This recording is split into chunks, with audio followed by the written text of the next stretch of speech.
What is so spooky about Halloween weather? Why does Halloween fit so well with October? It's just interesting to think about how much weather and daylight affect the whole nature of a celebration. Back on the 13th of May of 609 AD, the Catholic feast of All Martyrs' Day was established.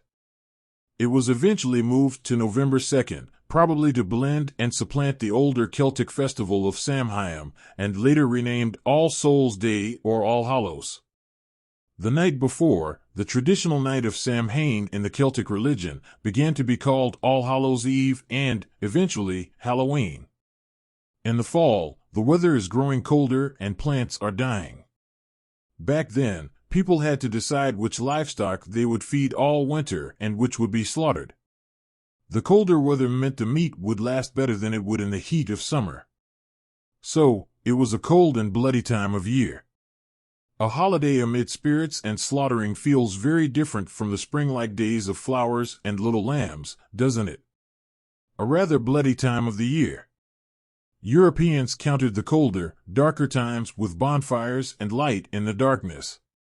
Late October and early November nights are much darker than those of May. Some of these practices continued into the Christian era with Day of the Dead bonfires. To ward off those spirits of darkness, scary masks and costumes were worn.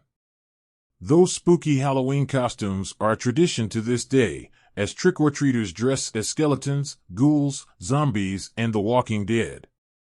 Finally, the colder weather brings the tradition of cakes and fattening treats, something we do not normally crave in the springtime, filled with fresh new greens.